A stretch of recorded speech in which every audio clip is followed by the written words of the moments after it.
धर्महीन वासना बन जाएंगी।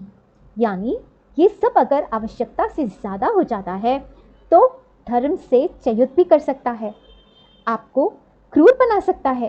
क्रूर बन के आप अत्याचारी बन सकते हैं। तो फिर आप आध्यात्मिक कैसे रहेंगे?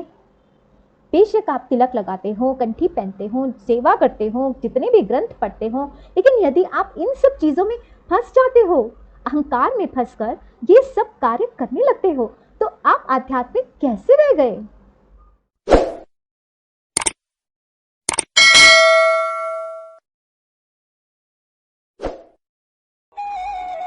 श्री राधा मनन रसामृत चैनल के सभी दर्शकों को श्री राधे। तो बंधुओं, आज का प्रश्न है कि मैं तिलक लगाता हूँ, माला जाप करता हूँ, ग्रंथों का स्व अध्ययन करता हूँ, क्या मैं आध्यात्मिक हूँ या मुझे कुछ और भी करना चाहिए अपने जीवन में आध्यात्म को बढ़ाने के लिए? तो आप तिलक लगाते हो, कंठी पहनते हो, ग्रंथों का स्व अध्ययन करते हो, ठीक है, लेकिन इसका मतलब ये नहीं है कि आप आध्यात्मिक हो। कंठी, माला, ग्रंथों का स्व अध्ययन, आप कौन से ग्रंथ का स्व अध्ययन कर रहे हैं, ये सिर्फ इस बात का परिचय देता है कि आप कौन से धर्म से बिलोंग करते हो, कौन से संप्रदाय से बिलोंग करते हो या कौन से पंथ से बिलोंग करते हो। आप आध्यात्मिक हो, ये सब करने के बाद भी ये प्रमाणित नहीं होता। आध्यात्मिक कौन है, हमें पहले इसे समझना पड़ेगा और फिर कोशिश करनी पड़ेगी कि हम अपने जीवन में आध्यात्म को अच्छी तरह से उतारें। तो आध्यात्म को समझने के लिए हमें आध्यात्म शब्द का अर्थ समझना होगा। तो आद्य का अर्थ होता है परे होने की धारणा, यानी हट कर होने की धारणा, और आत्मा का मतलब होता है आत्मा। तो ये जान लेना कि मैं इस संसार से, इस भौतिक संसार से परे हटकर एक आत्मा हूँ जो ना कभी जन्म लेती है, ना कभी मरती है, ना इसे दुख होता है, ना इसे सुख होता है। मन और बुद्धि की भेद बुद्धि और अहंकार से परे मैं एक शुद्ध विशुद्ध आत्मा हूँ जो सदैव सदैव आनंद में रहती है, क्योंकि मैं आनंद स्वरूप भगवान का ही एक अंश हूँ। तो इसे जान लेना ही आध्यात्म है।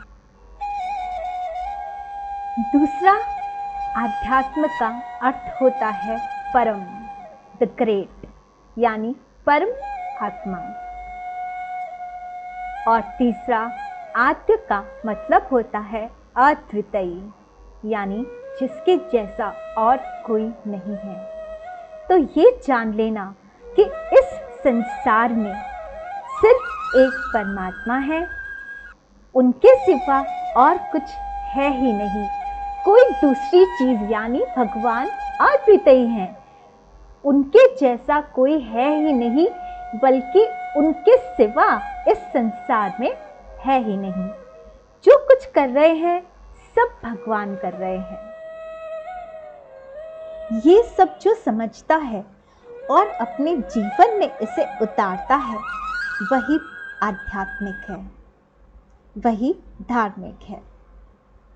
क्योंकि आज लोग मेरा पद, मेरी प्रतिष्ठा, मेरा यौवन, मेरा पैसा, बस मैं ही प्रभु, इसमें लगे हुए हैं।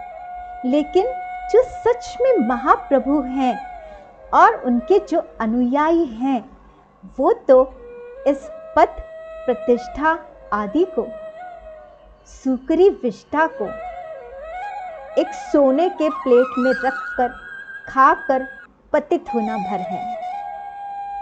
सुकरी विष्ठा।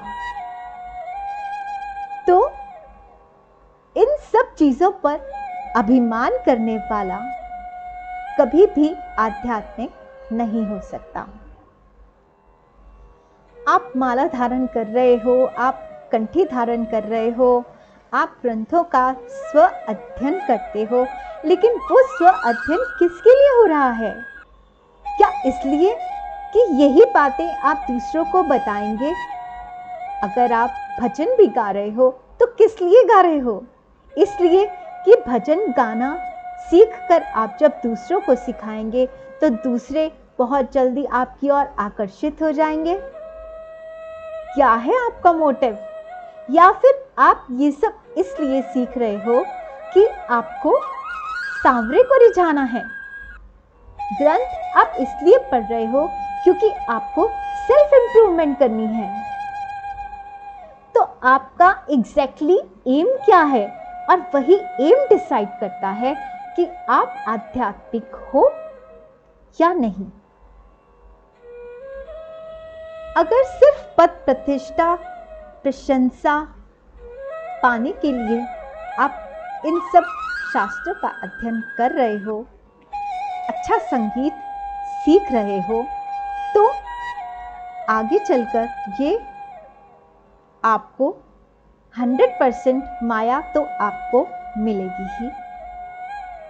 और जब माया आपको मिल जाएगी तो उसी के साथ आएगा अहंकार, और जब अहंकार आएगा तो आपका मन अशांत होगा, आप अहम के वहम में भटकोगे, ईर्ष्या मत्सरता इन सब चीज़ों में भटकते रहोगे।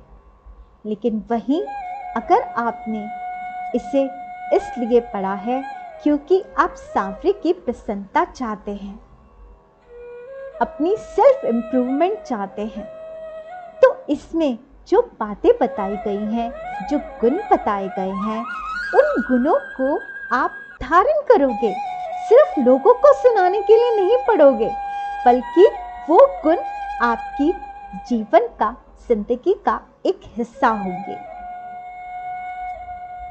देखो, युवा अवस्था, धन, पद, प्रतिष्ठा, बल, यौवन, ये सब हमारे जीवन की आवश्यकताएं हैं। किसी के पास बहुत है प्रारब्ध के अनुसार, किसी के पास बहुत सारा है, किसी के पास कुछ कम है और किसी के पास बिल्कुल भी नहीं है। लेकिन जिनके पास ये है, यदि वो इनके होने के मद में अहंकारी हो जाएंगे तो ये सब आवश्यकताएं उनके लिए वासना, धर्महीन वासना बन जाएंगी। यानी ये सब अगर आवश्यकता से ज़्यादा हो जाता है तो धर्म से च्युत भी कर सकता है, आपको क्रूर बना सकता है, क्रूर बन के आप अत्याचारी बन सकते हैं। तो फिर आप आध्यात्मिक कैसे रहेंगे? बेशक आप तिलक लगाते हो, कंठी पहनते हो, सेवा करते हो, जितने भी ग्रंथ पढ़ते हो, लेकिन यदि आप इन सब चीज़ों में फंस जाते हो, अहंकार में फंसकर ये सब कार्य करने लगते हो, तो आप आध्यात्मिक कैसे रह गए? आध्यात्मिक तो वो है जिसने शास्त्र पढ़कर, भक्ति करके, नाम जाप करके अपने आप को शांत कर लिया है, अपने आप को संयमित कर लिया है, जो ये जानता है कि हाँ, मुझ में जब भगवान बैठकर दिग्विजय कर रहे हैं, सुंदर सुंदर शास्त्रों का बाँच रहे हैं, सुंदर सुंदर भजन मेरे अंदर से निकलवा रहे हैं, तो वही भगवान सामने वाले के अंदर हैं। सामने वाले के अंदर बैठकर वो नृत्य कर रहे हैं, वो इन्हीं सब कथाओं को सुन रहे हैं। तो भगवान के सिवा और कुछ इस संसार में है ही नहीं। जो ये समझ लेता है वही धार्मिक है, वही हमेशा आनंद में रहता है, समता में रहता है, उसका मन सदैव प्रसन्न रहता है। तो तिलक लगाना, माला हाथ में रखना, कथाओं का श्रवण करना, कथाओं का वाचन करना, ये सब इस बात का परिचायक नहीं है कि आप आध्यात्मिक हैं। क्योंकि अगर ये सब करने के बाद आप में समता, सद्भावना, दूसरों के प्रति आदर, निष्काम भाव से कर्म करने का भाव, प्रेम, आनंद, ये सब अगर आपके अंदर नहीं आया, जितना व्यवहार में कुशल हो उतने ही समुद्र की गहराई की तरह भक्ति में गंभीर और भावों के मोतियों से, भावों के अमूल्य रत्नों से भरे हुए जब तक आप नहीं हो जाते तब तक आप धार्मिक नहीं कहलाएंगे। उसके अलावा आप चाहे जितना मर्जी इन सब चीज़ों को इस्तेमाल करके धन कमा लीजिए, वो सिर्फ आप श्रम कर रहे हैं और जो मान प्रतिष्ठा आपको मिल रहा है वो इसका पारितोष है, वो इसकी आपको सैलरी मिल रही है। तो आपको धार्मिक या आध्यात्मिक सिर्फ पहनावे से नहीं होना है, बल्कि आध्यात्मिक और धार्मिक गुण अपने अंदर लेकर आने हैं, विकसित करने हैं, जिसके लिए आपको स्वयं के ऊपर बहुत काम करना पड़ेगा। तो आशा है आपके प्रश्न का उत्तर आपको मिल गया होगा और आगे आपको जीवन में क्या करना है ये भी आपको समझ में आ गया होगा। और कोई आपकी संशय है तो आप मुझे बताइए और इस वीडियो को भी लाइक कीजिए, शेयर कीजिए, मेरे चैनल को जो पहली बार सुन रहे हैं सब्सक्राइब कीजिए, बेल आइकन को प्रेस कीजिए ताकि आने वाली वीडियोस आप तक पहुंच सके। तो अगली वीडियो आने तक श्री राधे।